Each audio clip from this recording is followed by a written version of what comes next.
What if I told you there's a 400 cubic centimeters motorcycle that could cost almost as much as a middleweight super sport? Sounds crazy, right? Well, meet the Bimota KB399, a small displacement bike with a seriously premium attitude. But here's the twist.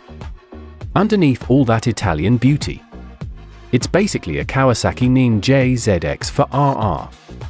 So the real question is this an exotic masterpiece? Or just an overpriced remix? To understand this bike, you need to understand Bimota. Bimota has never really been about building engines. Instead, they've built their reputation on taking proven engines, mostly from Japan, and wrapping them in high-end Italian engineering. And now, with Kawasaki owning a significant stake in Bimota, this collaboration is stronger than ever. So the KB399 isn't random. It's part of a strategy. Take something already great and turn it into something exclusive. Let's get this out of the way. The KB399 uses a 399 cubic centimeters inline-4 engine, the same screaming, high-revving motor from the ZX-4RR.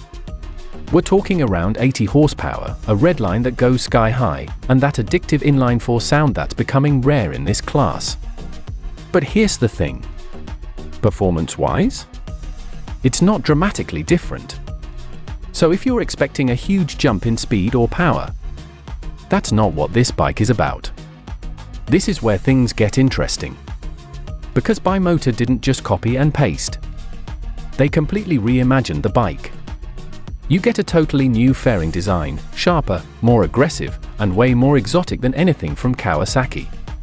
There are aerodynamic winglets, premium CNC machine components, top-tier brakes from Brembo, and even an Akrapovic exhaust system.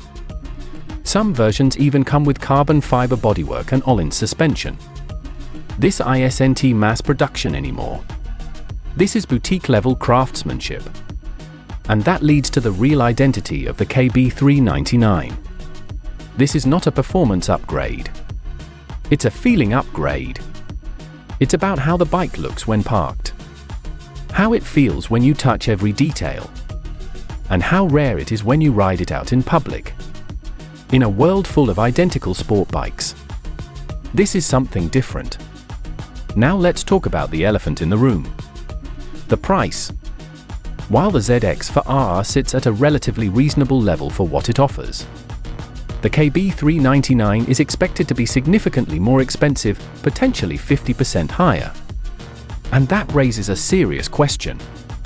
Why pay so much more for almost the same performance? So let's break it down. If you want value, performance, and track capability, the ZX-4RR is the obvious choice. But if you want exclusivity, craftsmanship, and something that stands out at every meet, that's where the KB399 makes sense. It's not competing with Kawasaki. It's playing a completely different game. So, is the Bimota KB399 worth it? Well, that depends on who you are.